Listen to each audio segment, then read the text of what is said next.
মম good morning, happy 4 month, happy birthday, happy birthday.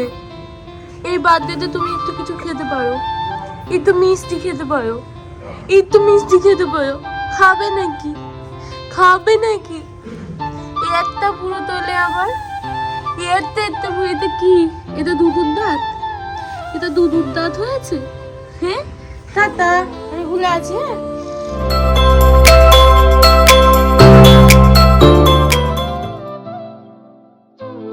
আমার ছোট্ট পরীটাকে বাড়িতে আনার পর এই আজকে তার 4 মাস পূর্ণ হলো। সময়গুলো তো ভীষণ তাড়াতাড়ি কেটে যাচ্ছে, আর সময়গুলো কাটাতে যে কি ভালো লাগছে তা বলে বোঝানোর মতো না। একটা নতুন ছোট্ট পুতুল, তাকে যেমন খুশি সেরকম ভাবে আদর করা, চুমু খাওয়া, কোলে নেওয়ার সমস্ত কিছু করা যায়। আমাদের জীবনের একটা জ্যান্ত ছোট্ট মেয়ে পুতুলকে বাড়িতে আনার পর দেখতে দেখতে তার 4টে মাস কেটে গেল। আজকে তার 4 মান্থ বার্থডে। এবার আমি ভেবেছি যে 1 মাস থেকে পুরো 1 বছর অব্দি প্রত্যেক মাসে মাসে ওর বার্থডেটা সেলিব্রেশন করব ছোটখাটো করে। মানে কোনো মাসের সেলিব্রেশনে কিন্তু বার্থডে গার্ল কোনো কিছু খেতে পারবে না, তার উপলক্ষে আমরা সবাই মিলে খাওয়া দাওয়া করবো। সেই জন্যই আমি সকালবেলায় ঘুম থেকে উঠেই বাবার সাথে বেরিয়ে গিয়েছি আজকে যা যা রান্না করব, মানে বিরিয়ানি হবে, মাটন, চিকেন সমস্ত কিছু নিয়ে আসার জন্য। তার আগে মামামের স্কুলে যাব, মামামকে সেখান থেকে পিক আপ করবো, দেন আমরা যাব হচ্ছে মাটন চিকেন কিনতে। আর এই দেখো, এটা হচ্ছে আমার স্কুল, আমাদের স্কুল,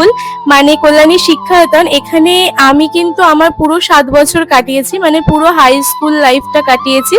এখন কিন্তু মামামও এই স্কুলে পড়ছে। আর সত্যি বলতে এত সকালে ঘুম থেকে উঠে বাইরে বেরোনোটা খুব কমই আমার হয়, তো আজকে যেহেতু বেরিয়েছি সকালটা বেশ ভালো লাগছে, আর বাইরের ওয়েদারটাও বেশ খুব সুন্দর ছিল। তো চলো এখন আইডেন্টি কার্ড নিয়ে মামামকে আগে ওখান থেকে পিক আপ করবো। ভাবলেই অবাক লাগে, এতগুলো বছর এই স্কুলে আমার জীবনটা কাটিয়েছি, আর এখন কিনা আমরা ফার্স্ট, আর আমার বোন এখন এই স্কুলে পড়ছে, ভাবা যায়। আর স্কুল থেকে বেরিয়ে যখন দেখলো আমি ওকে পিক আপ করতে গেছি, তখন ওর মুখে স্মাইলটা খালি দেখো, ও কত খুশি হয়েছিল। চলো চলো, আমার ওদিকে কাজ আছে, অনেক কাজ আজকে, আজকে অনেক তাড়াহুড়ো। কি বলেছিল আমি আনতে যাব? ইয়ামানিকে দেখলাম। বাবা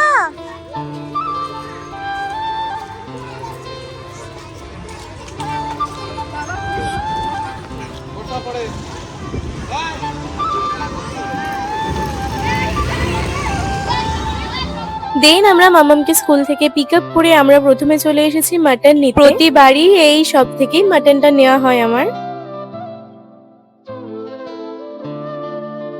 আর স্পেশালি এই সব থেকে মাটন নেওয়ার একটাই কারণ, যে আমি যখন আসি তখন আমাকে বলে দিতে এখন আর হয়, মানে আমি যেরকম পিসগুলো নিতে চাই একদম সেই রকম পিসগুলোই কিন্তু দাদা আমাকে দিয়ে দেয়। আর সব থেকে বড় কথা হচ্ছে আমি একদম প্রথম থেকে দাঁড়িয়ে এই মাংসের কোয়ালিটিটা কতটা ভালো হয় সেটা আমি দাঁড়িয়ে থেকে দেখে নিতে পারি, সেই কারণেই আর কি প্রত্যেকবার এই একটা দোকান থেকে আমাদের নেওয়া হয়ে থাকে। তো আমাদের মাটন নেওয়া কমপ্লিট হয়ে গেছে, এখন আমরা এখান থেকে এবারে যাব হচ্ছে চিকেন নিতে। যেহেতু মাটন চিকেন দুটোই আজকে হবে, একটা বিরিয়ানিতে হবে আর একটা হচ্ছে কষা টাইপস এর কিছু হবে।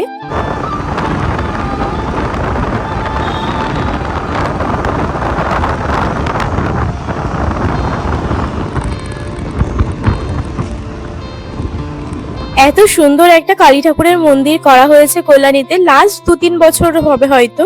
স্টেডিয়ামের একদম অপোজিটে। অনেকবারই ভাবি যে আসবো, কিন্তু আর আসা হয় না, ওই মা এখনো ডাকেননি, তাই মা যবে ডাকবে তবেই হচ্ছে আসা হবে। আর এই যে এটা হচ্ছে কল্যাণী পান্নালা ইনস্টিটিউশন, তোমাদের এটাও শেয়ার করলাম, এই স্কুলেও কিন্তু আমি পড়েছি। এটা স্পেশালি বয়েজ স্কুল, তবে সেটা হাই স্কুল থেকে বয়েজ হয়, আর প্রাইমারিতে কিন্তু আমি এই স্কুলটাতে পড়েছি। ভীষণ ভালো, আমার শৈশবটা অনেকটা সময়ই এখানেও কেটেছে। তো এই যে চলে এসেছি চিকেনের শপে, আর এখান থেকে কিন্তু আমাদের মানে যেরকম পিসের চিকেন লাগবে সেটাও কিন্তু নেওয়া হয়ে গেছে। এবার সোজা বাড়িতে যাব, আর কোথাও ঘোরার নেই।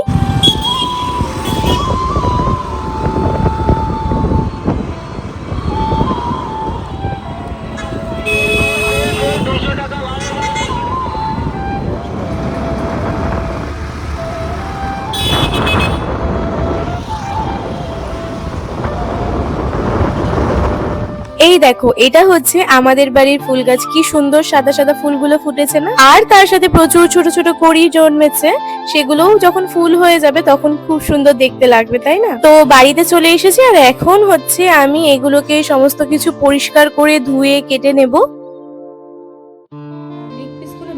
এইগুলোই তো ভালো মিমি, না আমি এত বড় একটু খাবো। এইগুলোই ভালো, একটু নিয়ে এইগুলোই ভালো। আমি বলছি শোন, না আমি খাবো না, দাঁড়া হাতটা সরা একবার, এইটুকুনি কেটে দে। এটুকু কাটলে তুই ধরবি কি করবি? এটা গোল রয়েছে, এটা নিচটা এইটুকু কাটলে হবে না। এইটা দাঁড়া, একটা কাট আমার ছিল। আচ্ছা তোর জন্য এই একটা কেটে দেবো, ঠিক আছে? আমি ওরা বলে নিয়ে আসলাম যে খেতে ভালোবাসিস বলে। এত বড়টা ভালো লাগে না। এটাই দেখি কত ভালো লাগবে। এটা দিয়ে এটা দিয়ে চিকেন চাপ হবে।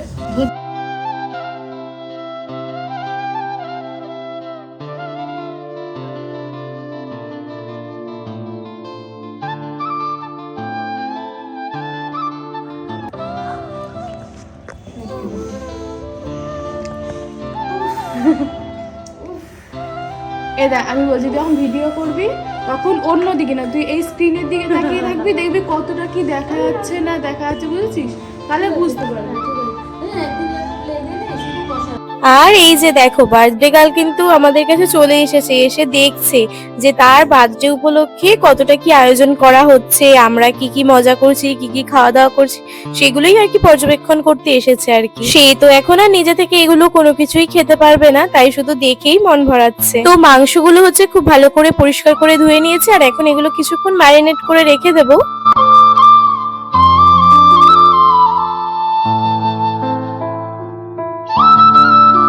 তো চলো প্রথমে আগে মাটনটাকে বসিয়ে দেবো, কারণ যেহেতু মাটনটা বিরিয়ানির মধ্যে দম দেওয়া হবে, সেই জন্য মাটনটা আগে করে নিই, দেন হচ্ছে চিকেনটা করব।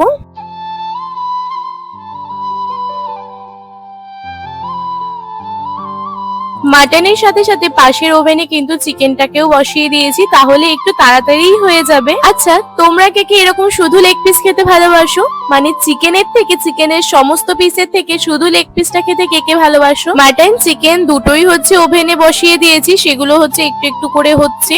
আর আমি এদিকে চলে এসেছি বিরিয়ানির লেয়ারিং এ যেই সমস্ত জিনিসপত্রগুলো লাগবে সেগুলো রেডি করতে। যেহেতু মাম্মা ছোট, খুব তাড়াতাড়ি আমাকে দৌড় দিতে হবে, সেই কারণে আমি এখানে গোলাপ জল, কেওড়া জল, মিঠা, তোর দুধ, কেশর, তারপরে তার মধ্যে হচ্ছে খোয়া ক্ষীর, সমস্তটা একসাথে দিয়ে মিক্সড করে নিয়েছি যাতে একবারেই হয়ে যায়। আর এবার চলো বিরিয়ানিটা দমের জন্য বসিয়ে দেবো। এখানে তো ফার্স্টে ঘি দিয়ে মাখিয়ে নেওয়া হলো ভালো করে, আর মেয়ে আমার একদম সামনে বসেই সমস্তটা দেখছে আর মনে মনে ভাবছে তার বার্থডে আর কারা কারা খাওয়া দাওয়া করে সেলিব্রেট করছে। একটু বড় হোক, তারপরে এই সমস্ত কিছু সুদে আসলে ফিরিয়ে নেবে একদম। আর জানো তো, আমি না বিরিয়ানির লেয়ার গুলো ওইরকম স্টেপ 1 স্টেপ 2 করে দিই না, কারণ ওরকম ভাবে দিলে না মানে ঝোলগুলোর সাথে রাইস গুলো এমন ভাবে মিক্সড হয়ে যায় পরে, যেটা দেখে মনে হয় যে বিরিয়ানি না মাংস মাখা ভাত খাচ্ছি। তো সেই জন্য পুরো মাটনটা ফার্স্টে হাঁড়িতে দিয়ে দিই, তারপর লেয়ারিং করে বাকি যা মানে যা যা দেওয়ার সেগুলো আমি সুন্দর করে দিয়ে দিই।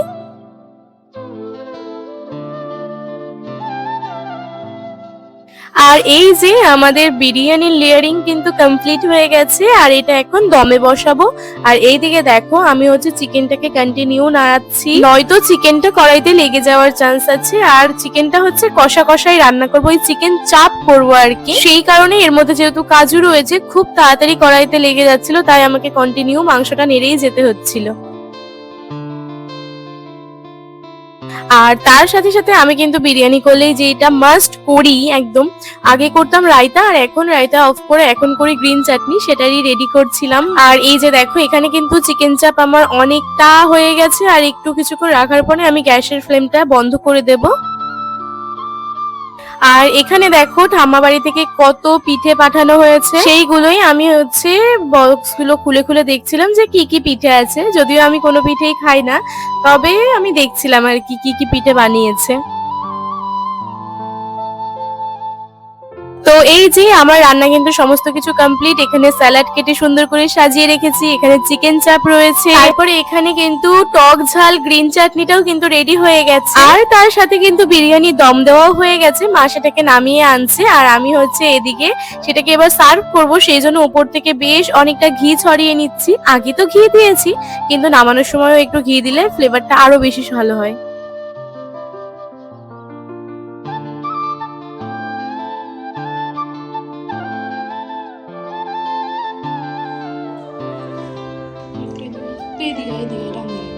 তো এখন হচ্ছে বিরিয়ানি কাটার পর্ব।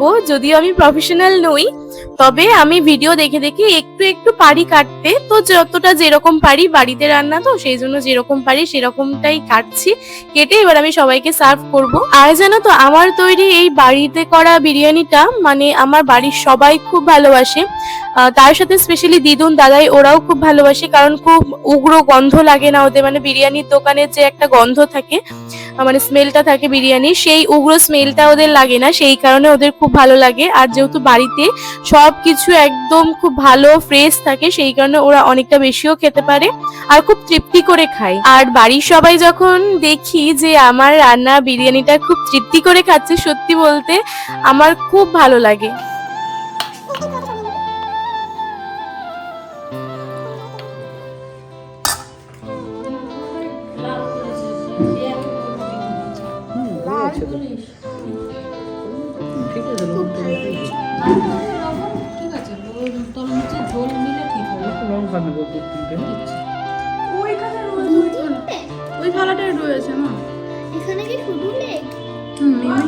তো চলো এবার হচ্ছে আমিও একটু খাওয়া দাওয়া সেরে নেবো, অনেকটাই টাইম হয়ে গেছে। আর মাম্মা তো ঘুমোচ্ছে ওদিকে, এরপরে লেট করলে মাম্মাও ঘুম থেকে উঠে পড়বে, তখন আর খাওয়া দাওয়া হবে না।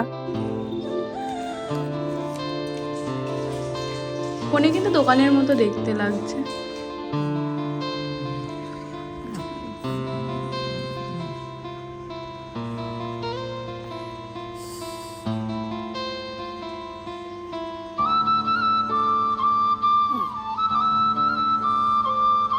মা, তোমার কি হাতে আর ঘাড়ে স্প্রিং লাগানো? হ্যাঁ।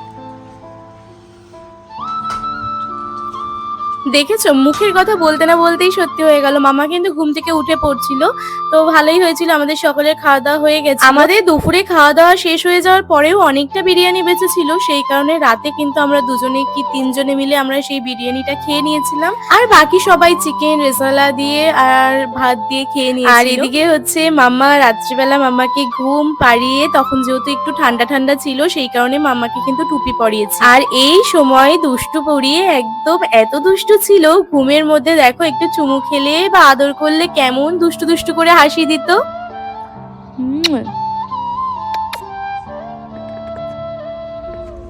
তুমি ঘুমালে তো আমাদের কালোর ভালো লাগে না মাম্মা। কখন থেকে ঘুমাচ্ছ? কিছু মনে হচ্ছে বাইরে যেমন লাগছে লাল লাল রংটা, ফোনে কিন্তু হলুদ আসছে। লাইট পড়ছে না? তুমি যদি অঘরে ঘুমোতে তাহলে এসব কিচ্ছু করতে পারতে না, হাসতেও না, দুষ্টু করছো তুমি।